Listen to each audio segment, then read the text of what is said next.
Hello दोस्तों, नमस्कार, वंदे मातरम। मैं हूं आपके साथ सुरभि। आप देख रहे हैं हमारा यूट्यूब चैनल। हाजिर है एक बार फिर आज की बड़ी और ताजा खबरों के साथ। सभी खबरें सिलेक्टेड हैं और आपके एक काम की हैं। आपसे रिक्वेस्ट है कि कृपया वीडियो को लाइक करके हमारे चैनल को सब्सक्राइब करें, साथ ही घंटी बटन जरूर दबाइए। तो चलिए इसी के साथ आज की सबसे बड़ी और काम की खबर आपके साथ शेयर करते हैं। तो वीडियो को दोस्तों रिक्वेस्ट है पूरा देखिएगा, लाइक कीजिएगा और शेयर करना मत भूलिएगा। साथ ही आप अपनी राय दे सकते हैं। कैसा चल रहा है आपके शहर में कोरोना का हाल? सबसे पहले कमेंट में हमें यही बताइए। तो चलिए हम आपको बताते हैं देश और दुनिया में इस वक्त क्या चल रहा है।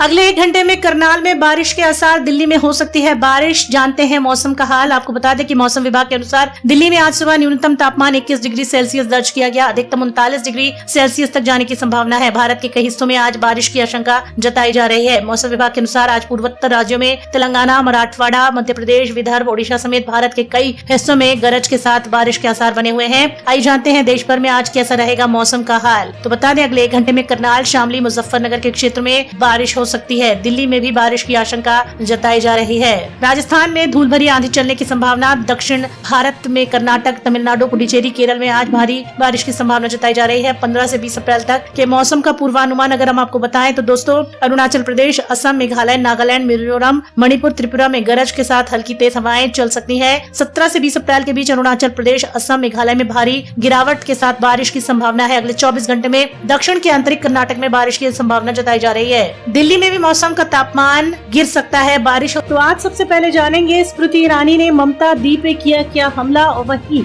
बंगाल चुनाव के 5वें दौर में क्या हो रहा है। 17 अप्रैल को आएगी पूरी खबर। बंगाल विधानसभा चुनाव में उड़ रही हैं कोरोना की धज्जियां, ये भी जानेंगे। पश्चिम बंगाल में ममता बनर्जी का क्या था दावा और क्या हो रहा है। वहीं शिवसेना क्या कर रही है, किस तरह से इतिहास को याद रख रही है, ये भी जानेंगे। साथ ही ममता ने लगाया एक बहुत बड़ा आरोप, बंगाल में कोरोना फैलाने के लिए मोदी को जिम्मेदार ठहराया। नाराजगी है, टिकैत का केंद्र पर हमला। सरकार को संविधान की नहीं बल्कि निजी कंपनियों की परवाह है। वहीं ममता बनर्जी ने एक बार फिर बंगाल में हुई हिंसा की बात उखाड़ दी है। और साथ ही ये जानेंगे कि देश में चुनाव जरूरी है या फिर लोगों की जिंदगी। दोस्तों बने रहिए हमारे साथ, बड़ी बड़ी खबरों को लेकर हाजिर है एक बार फिर आपके साथ। जी हाँ दोस्तों, चलिए शुरू करते हैं आज की पहली बड़ी खबर। मोदी जी बुलाते हैं दीदी और वो दे रही हैं गालियां। पश्चिम बंगाल में जैसे जैसे विधानसभा चुनाव के चरण बीत रहे हैं, पलटवार की राजनीति बढ़ती जा रही है। केंद्रीय मंत्री अमित शाह को ममता बनर्जी ने जिम्मेदार ठहराया है। भाजपा नेताओं पर हमला बोल दिया है। भाजपा के राष्ट्रीय अध्यक्ष जेपी नड्डा ने ममता बनर्जी को कोसा और वहीं उसके बाद केंद्रीय मंत्री स्मृति ईरानी ने भी दीदी को आड़े हाथों ले लिया। उन्होंने कहा कि मोदी जी उन्हें दीदी दीदी कहकर बुलाते हैं और उन्हें गालियां दे रही हैं। दोस्तों क्या कहेंगे आप इस बारे में? अपनी राय हमारे साथ जरूर शेयर कीजिएगा। साथ ही आपको बताते हैं कि बंगाल चुनाव में 5वें दौर में एनआरसी आ चुका है। 45 सीटों पर 17 अप्रैल को होगा मतदान। क्या है बड़ी खबर, चलिए जान लेते हैं। दोस्तों पश्चिम बंगाल में सत्ता संग्राम का आधा सफर पूरा हो गया है। 295 सीटों में 135 सीटों पर मतदान हो चुका है। इस बार सत्तारूढ़ तृणमूल कांग्रेस के सामने भाजपा ने गंभीर चुनौती पेश की है। नए समीकरण में दोनों दलों के बीच कांटे की टक्कर है। इस बार 17 अप्रैल को दक्षिण बंगाल और उत्तर बंगाल की कुल 6 सीटों में 45 सीटों पर मतदान होना है, जिसमें 342 प्रत्याशियों की किस्मत ईवीएम के हवाले होगी। इसी के साथ बढ़ते हैं एक और बड़ी खबर की तरफ। बंगाल विधानसभा चुनाव में उड़ रही हैं कोरोना नियमों की धज्जियां। ना ही मास्क का ना ही सामाजिक दूरी का हो रहा है पालन। भारत में कोरोना की दूसरी लहर ने तबाही मचाई है। अलग अलग शहरों में शमशान गृहों के बाहर लंबी लाइन ये बताने के लिए काफी है कि कोविड-19 ने लोगों की जिंदगी को लील लिया है। रोज संक्रमण के 1 लाख मामले सामने आ रहे हैं। ऐसे में बंगाल में चुनावी मौसम जारी है। नेता बड़े बड़े चुनावी रैलियां कर रहे हैं और इन रैलियों में लाखों लोग दर्ज करा रहे हैं अपनी उपस्थिति। और ऐसे में कोरोना गाइडलाइन का पालन नहीं हो रहा है, न ही मास्क पहना जा रहा है, न ही सामाजिक दूरी का पालन हो रहा है। कोविड-19 के नियमों की धज्जियां उड़ रही हैं पश्चिम बंगाल में। बढ़ते हैं इसी के साथ अगली बड़ी खबर की तरफ। 5वें चरण का प्रचार थमा। ममता बनर्जी का दावा, भाजपा को 70 सीटें भी बंगाल में नहीं मिलने वाली हैं। ये दावा किया है ममता बनर्जी ने कि भाजपा को बंगाल में 70 सीटें भी नहीं मिलेंगी। भाजपा पर झूठ फैलाने का आरोप लगाया है ममता बनर्जी ने और भाजपा पर राज्य में कोरोना फैलाने का आरोप भी लगा दिया है। ममता का कहना है कि ये लोग कोरोना फैला देंगे, उसके बाद चले जाएंगे। पिछले साल कोई भी भाजपा नेता यहाँ नहीं आया। यहाँ पर पेट्रोल और गैस की बड़ी कीमतों के लिए भी उन्होंने भाजपा को आड़े हाथों लिया है। टिकैत ने किया केंद्र पर हमला, सरकार को संविधान नहीं बल्कि निजी और बड़ी कंपनियों की परवाह है। किसान नेता राकेश टिकैत ने कहा कि वर्तमान सरकार को बाबा साहब के द्वारा लिखित भारत के संविधान की नहीं बल्कि बड़ी कंपनियों की परवाह है। उन्होंने कहा कि बाबा साहब द्वारा लिखित संविधान की रक्षा तभी होगी जब किसान बचाओ की रक्षा की जाएगी, जमीन की रक्षा होगी, अपने स्वाभिमान की रक्षा होगी। पहले ईस्ट इंडिया कंपनी देश में आई थी, उसने वर्षों देश को गुलाम बनाए रखा। जीना कोई बड़ी बात नहीं है, स्वाभिमान से जीना बड़ी बात है, अधिकार के साथ जीना बड़ी बात है। संघर्ष करके मैंने इन सब बातों को अपने जीवन में आत्मसात किया है। उन्होंने प्रधानमंत्री मोदी को घेर लिया है। उन्होंने यही कहा है कि उन्हें बड़ी बड़ी कंपनियों की तो परवाह है लेकिन उन्हें संविधान की कोई परवाह नहीं है। क्या लगता है आपको, क्या सोचते हैं आप? अपनी राय कमेंट बॉक्स में जरूर दें। वीडियो को लाइक करना ना भूलें। इसके साथ बढ़ते हैं अगली बड़ी खबर की ओर। एक्सक्लूसिव खबर आ रही है सामने दोस्तों। ममता बनर्जी ने कहा पश्चिम बंगाल में राजनीतिक हिंसा नहीं बल्कि बाहरी से आकर हो रही है गुंडागर्दी। ममता बनर्जी का कहना है कि 17 अप्रैल को 5वें चरण के लिए जो वोटिंग हो रही है, अब प्रचार बुधवार को थम गया है। बंगाल में चुनाव में लड़ रही सभी राजनीतिक पार्टियों की तरफ से जीत के दावे किए जा रहे हैं, लेकिन ममता बनर्जी ने कुछ शर्तें रखी हैं। बंगाल में महाराष्ट्र और गुजरात से आए हुए लोगों के चलते कोरोना फैला है, ऐसा उन्होंने कहा। चुनाव आयोग से बाकी सभी चरणों की वोटिंग एक साथ कराने की अपील की। 17 अप्रैल को चुनाव आयोग से अपील की है कि वे एक वोटिंग कराएं। बाहर से आए नेता और राज्य में मास्क नहीं पहन रहे हैं। बाहर से आकर लोग पाबंदी क्यों नहीं लगाई जा रही है? उन पर 8 चरणों में जो चुनाव रखा है इसे बदलने की जरूरत है। बंगाल में राजनीतिक हिंसा नहीं बल्कि लोग गुंडागर्दी बाहर से आकर करते हैं। प्रचार करना मेरा लोकतांत्रिक अधिकार है। ममता बनर्जी ने कहा कि बीजेपी नेता जो कहते हैं बस वही होता है। राहुल सिन्हा, ममता बनर्जी एक नहीं है, जनता का समर्थन मुझे है और मैं इसी आधार पर जीतूंगी। दोस्तों क्या लगता है आपको, बंगाल में इस बार किसका सरकार बनने वाला है? बढ़ते हैं इसी के साथ अगली बड़ी खबर की तरफ। केंद्रीय मंत्री स्मृति ईरानी ने कहा कि पश्चिम बंगाल चुनाव में बीजेपी की जीत निश्चित। ममता बनर्जी और राहुल गांधी पर बोला है हमला।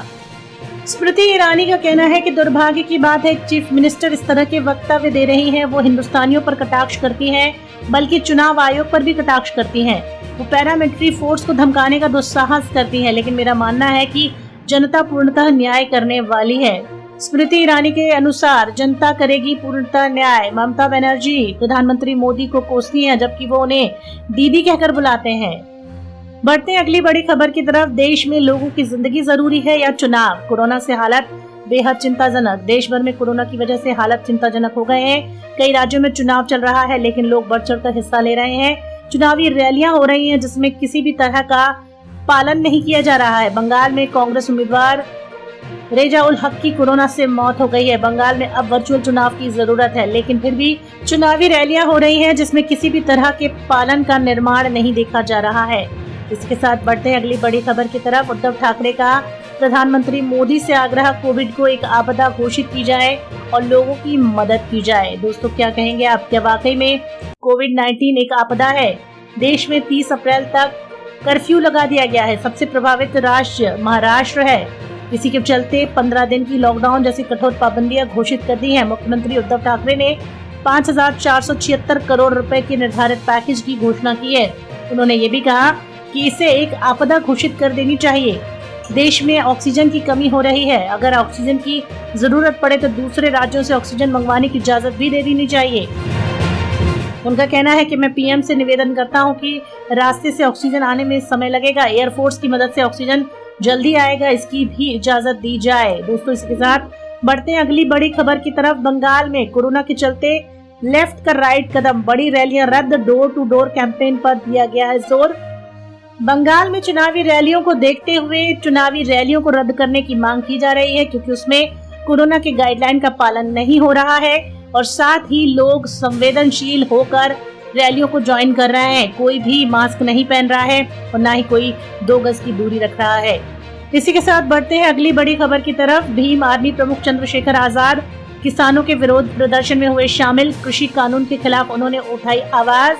किसान बहुजन एकता दिवस उन्होंने अम्बेडकर जयंती पर मनाया और संविधान बचाओ दिवस भी उन्होंने मनाया। साथ ही उनका कहना यह है कि कृषि कानूनों को खत्म कर देना चाहिए ताकि किसानों को बचाया जा सके। दिल्ली की सरहदों पर किसान महीनों से डेरा जमाए हैं। किसान नेताओं की मदद करनी चाहिए। विरोध कर रहे किसान केंद्र के 3 विवादास्पद कानूनों को रद्द करने और फसलों की MSP की कानूनी गारंटी देने की मांग कर रहे हैं। इस पर भी बात होनी चाहिए। बढ़ते अगली बड़ी खबर की तरफ। ममता बनर्जी बोली, बंगाल में आगामी 3 चरणों में चुनाव एक साथ कराए जाने चाहिए और उनका कहना यह है कि पश्चिम बंगाल में 8 चरणों में चुनाव कराना बंगाल का अपमान है। बंगाल एक शांतिप्रिय राज्य है। बीजेपी बंगाल की छवि खराब कर रही है। मुख्यमंत्री ममता बनर्जी ने प्रधानमंत्री नरेंद्र मोदी पर निशाना साधते हुए कहा, किसी को पता ही नहीं PM केयर फंड में कितना पैसा आया। अगर कोई राज्य मांग करता है तो उसे दिया भी नहीं जाता।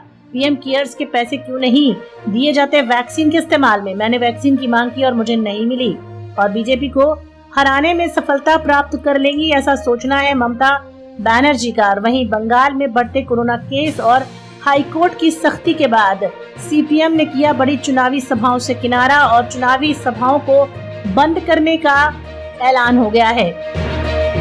पश्चिम बंगाल में चुनाव के दौरान बढ़ रहे कोरोना वायरस के मामले के चलते CPM ने बड़ी सभाओं को रद्द करने का फैसला लिया और मौजूदा स्थिति में उन्होंने केंद्र और राज्य सरकार को जिम्मेदार ठहराया है। दोस्तों, क्या कहते हैं आप? क्या कोरोना के लिए मौजूदा सरकार जिम्मेदार है या फिर कोई और कारण है? आप अपनी राय हमारे कमेंट बॉक्स में जरूर दीजिएगा।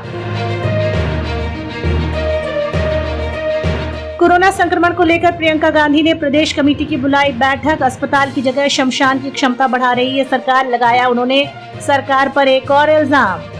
देश में कोरोना के मरीजों की संख्या भारी बढ़ोतरी में देखने को मिल रही है। महाराष्ट्र और उत्तर प्रदेश समेत अब मध्य प्रदेश में भी विकराल रूप धारण कर दिया है। वहीं प्रियंका गांधी ने एक मीटिंग की, उसमें उन्होंने वीडियो कॉन्फ्रेंसिंग के जरिए बैठक में पार्टी के समेत पदाधिकारियों के बीच में योगी सरकार पर जमकर हमला बोला है। उन्होंने कहा है कि सरकार अस्पताल की क्षमता बढ़ाने की जगह शमशान घाट की क्षमता बढ़ा रही है। उत्तर प्रदेश में कोरोना संक्रमण के कारण मंगलवार को एक दिन में 18,021 नए केस आए, जिसमें 85 लोगों की मौत हुई। राज्य में अभी भी 95,980 पॉजिटिव केस दर्ज किए गए हैं। और वहीं पश्चिम बंगाल इलेक्शन 2021 में रैलियों में उड़ रही है कोरोना के नियमों की धज्जियां। इलेक्शन कमीशन ने बुलाई है बैठक और रैलियों को रद्द करने की गई है मांग, क्योंकि रैलियों में लोग हो रहे हैं शामिल और नहीं किया जा रहा है किसी भी तरह का कोरोना नियम का पालन। और वहीं दीदी का दावा ये है कि बीजेपी को सीटें नहीं मिलेंगी, एक भी। 70 सीटों की तो बात ही छोड़ दीजिए। पश्चिम बंगाल में मुख्यमंत्री ममता बनर्जी ने बुधवार को दावा किया कि भाजपा को यहां विधानसभा चुनाव में 70 सीटें भी नहीं मिलेंगी, तो एक भी सीट के बारे में सोचना छोड़ते। बंगाल में ममता बनर्जी ने बहुत बड़ा दावा कर दिया है। क्या सच है, क्या होगा, ये कमेंट करके दोस्तों आप भी बता सकते हैं। ममता बनर्जी का कहना यह है कि भाजपा हमारे राज्य में ऐसे लोगों को बाहर से ला रही है जो दंगे फसाद कर रहे हैं। हमारा बहुत ही शांतिप्रिय राज्य है। क्या कहेंगे आप? अपनी राय हमारे साथ जरूर शेयर करें। और वहीं इसी के साथ बढ़ते हैं एक और बड़ी खबर की तरफ। दोस्तों, वीडियो को लाइक कीजिएगा और शेयर कीजिएगा। असदुद्दीन ओवैसी ने PM मोदी और ममता बनर्जी को कह दिया है भाई बहन, दोनों एक ही सिक्के के दो पहलू हैं। पश्चिम बंगाल में जारी विधानसभा चुनाव में राजनीतिक घमासान जारी है। इसी बीच ऑल इंडिया मजलिस-ए-इत्तेहादुल मुस्लिम अध्यक्ष असदुद्दीन ओवैसी ने प्रधानमंत्री नरेंद्र मोदी और पश्चिम बंगाल की मुख्यमंत्री ममता बनर्जी पर निशाना साधा और दोनों को एक ही थाली के चट्टे बट्टे या फिर भाई बहन कह डाला। और उन्होंने ये भी कहा कि जैसे ही चुनाव खत्म होंगे देश में लॉकडाउन लग जाएगा। क्या होगा ये तो आने वाला वक्त ही बताएगा। आपको क्या लगता है? अपनी राय हमारे कमेंट बॉक्स में जरूर शेयर कीजिए। और वहीं पश्चिम बंगाल में कोरोना के बढ़ते मामले के लिए ममता बनर्जी ने प्रधानमंत्री मोदी और बीजेपी को जिम्मेदार ठहराया, तो मिला करारा जवाब। जलपाईगुड़ी रैली को संबोधित करते हुए ममता बनर्जी ने कहा कि हाल ही में कोविड-19 के बढ़ते मामलों में बढ़ोतरी हुई है। भाजपा चुनाव प्रचार के लिए भारी संख्या में बाहरी लोगों को बंगाल बुला रही है और वे यहां आकर दरिंदगी करते हैं, वो यहां आकर माहौल खराब करते हैं। लेकिन इस पर स्मृति ईरानी ने कहा कि मैं सुनकर दंग हूँ कि वो महामारी के लिए PM मोदी और गृह मंत्री अमित शाह पर आरोप लगा रहे हैं, लेकिन ये तो ममता बनर्जी के संस्कार हैं। मोदी जी उन्हें दीदी कहकर संबोधित करते हैं और वो उन्हें इस तरह की भाषा का इस्तेमाल करके बुलाती हैं। दोस्तों, क्या कहेंगे आप? अपनी राय हमारे कमेंट बॉक्स में जरूर शेयर करें। वीडियो को इसी तरह लाइक और शेयर करते रहें। मिलेंगे आपसे अगले वीडियो में। धन्यवाद।